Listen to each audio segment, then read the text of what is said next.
এখানে এখনো নিশ্চুপ দূরত্বের সন্দেহগুলি বসে থাকে, কিন্তু আমার কাছে মনে হয় যে মনের ভাব প্রকাশ করার জন্য কবি হতে হয় না। এই আপনি সত্যিকারের আপনি। আজ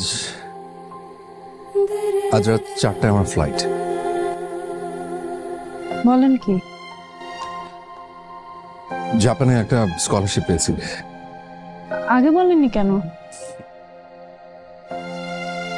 আগে বলে কি হতো? তাই তো, আগে বললে কি হতো? আপনার পাসপোর্ট টিকিট সব আছে তো ঠিকঠাক? একটা গ্রুপে যাচ্ছি, সবকিছু ওদের কাছে জমা দেওয়া আছে। আপনি এভাবেই যাবেন? মানে সারাদিন একই পোশাকে চেঞ্জ করবেন না? কাল সবকিছু হাওয়া হয়ে গেছে। ওই নিত্য প্রয়োজনীয় জিনিস সহ একটা ব্যাগ ছিল, সেটাও। দুলাভাইয়ের একটা শার্ট পরে বেরিয়েছিলাম, ভেবেছিলাম এটা ফেরত দিব, হাতে তো সময় নেই।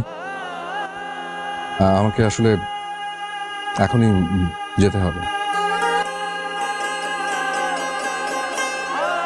তবে একটা কথা,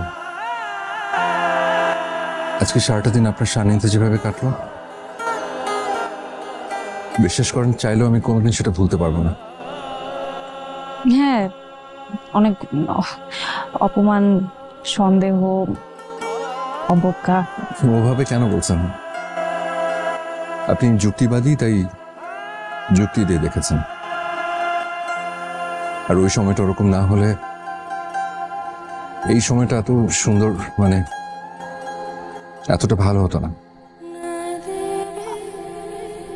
রাত হয়ে গেছে, সব দোকানপাটও তো বন্ধ হয়ে গেছে।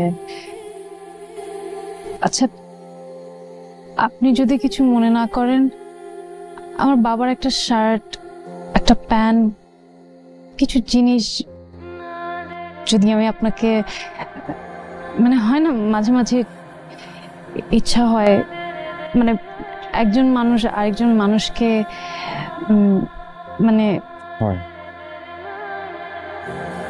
কিন্তু আমার হাতে আসলে একেবারে সময় নেই। এই সাজ পোশাকে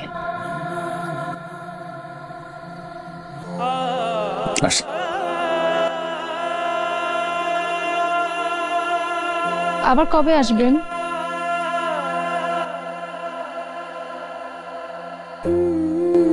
অপেক্ষা করবেন?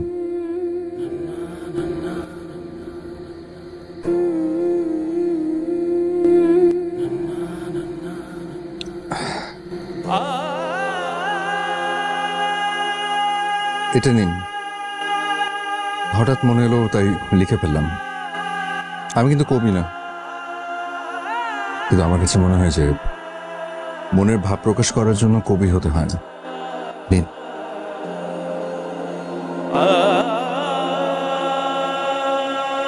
আপনি আমার নামটাই জানেন না। আমার নাম আব্দুল হাই। আসি।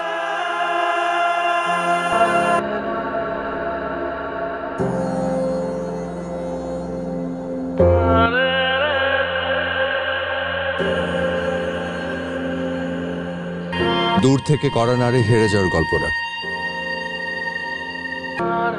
এখানে এখনো নিশ্চুপ দূরত্বের সন্দেহগুলি বসে থাকে।